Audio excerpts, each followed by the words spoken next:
কি হলো? এত দেরি হলো কেন? কই গেছিলা? সরলার কাম বন্ধ করতে লোক পাঠিয়েছিলাম। বন্ধ করছো? কোন এক পোলা আইসা কিছু করতে দেয় নাই, অগরে মারছে। আমার একটা কথা কও তো, তুমি কোন কামরা ঠিক মতো করতে পারো? কাল রাইতে সরলার দোকান চুরি করেছি না? তাও তো তুমি সরলারে থামাতে পারো নাই। ও না থামলে আমি কি করব? তোমার মুরুদ আমার জানা হয়ে গেছে। বেশি পেঁচাল পাইলো না। আমার জমিন কবে লেখা দিবা সেটা কও। দিমুনে দিন কি গেছে গা?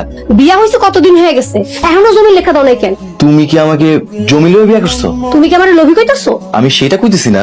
আমার জমিন কবে লেখা দিবা সেটা কও। জমি দিতে পারো না। তাইলে আমিও তোমার সংসার আর করবো না। সবটা পাগলামি কইলো না।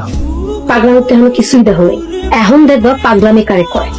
তা ভাবি, নতুন ব্যবসা কেমন? ভালোই। তো আজকে একটা বিপদ হয়েছিল। কি হয়েছিল? তোমার ভাইয়ে আমার জিনিসপত্র নেওয়ার লেগা গুন্ডা পাঠাইছিল। তারপর রহিম কাকার ভাইগনা আছে না, সময় মতো গিয়া আমার উদ্ধার করছে। উনি সত্যি অনেক ভালো লোক, মনে হয় তোমার পছন্দ করে। এইসব তুমি কি কইতেছো? হ ভাবি, আমার ভাইরে তুমি ভুলা যাও। চাইলে কি সবকিছু ভুলা যায়? আচ্ছা ভাই বাদ দাও, একটা গান ধরো। আপনি তো খুব সুন্দর গান করেন। আজ মরা জীবনে আর গান। আপনি অনেক সুন্দর করে কথা বলেন, আর আপনার হাসিটা আরো বেশি সুন্দর। থ্যাংক ইউ ভাইয়া। ভাবি কি বলে জানেন? কি বলে? বাঁচতে হলে হাসতে হইব, হাসি কোনো বিকল্প নাই। ঠিকই তো বলছে, এই পৃথিবীতে নিজেকে ভালো রাখতে হলে সব সময় হাসি খুশি থাকতে হবে। মিতু চলো, ঘুমাইতে হইব, সকালে যাইতে হইব। ভাই আসি। ওকে, গুড নাইট।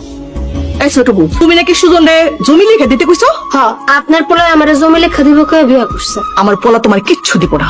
এই মহিলা একদম কথা কও, মেলে ঘাড় ধাক্কা দিয়া বাড়ি থেকে বাইর করে দিন। আমার বাড়ি থেকে আমার ঘাট টাকা দিয়ে বাইর করে দিবা? বাহ, দিন। স্বপ্না, তুমি তো বেশি বাড়াবাড়ি করতেছো। কবে আমার জমি লেখা দিবে এটা কও। দিমু না। তাহলে আমিও তোমার ঘর করবো না। ঠিক আছে, তুমি চলে যাও। চলে গেলে সরলার মতো তোমারও বিদায় করে দিই। সরল আর বেশ করতেছিস দেখা, আমার বেলা তা হইব না। মা, সবটা তো মামলা করতে যেতেছে, ওরা ফিরাও। তোর বউ তুই ফিরা, আমি পারুম না। ভালোই লাগে না আমার। এসে সরল অনেক ভালো আছিল, আর যাই হোক মানে সম্মান করতো। এই স্বপ্না, স্বপ্না তুমি যাও না। আমি তোর নামে গিয়ে এখন মামলা করবো। স্বপ্না, আমরা মাফ করে দাও। তোর কোনো মাফ নাই, তোর সংসার আমি আর করবো না। এই লাগবো নাকি চুড়ি, কসমেটিক, লেসপিতা? এই লাগবো।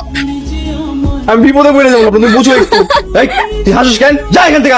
আপা চুড়ি লাগবো? ভালা কাছের চুড়ি আছে। তুই এখন খারাপ রইছস, যাইতে কইছি না। আপনারা এমন আউলাই গেছেন কেন?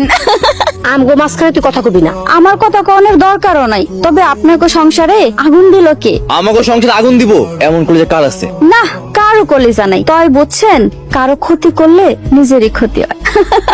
এই একদম হাসবি না কইলাম। আপা মনে আপনিও হাসেন, হাসলে বেশি দিন বাঁচবেন। আমি তোর লোকের সংসার করবো, তোর ভাতও খাবো না। বলো না।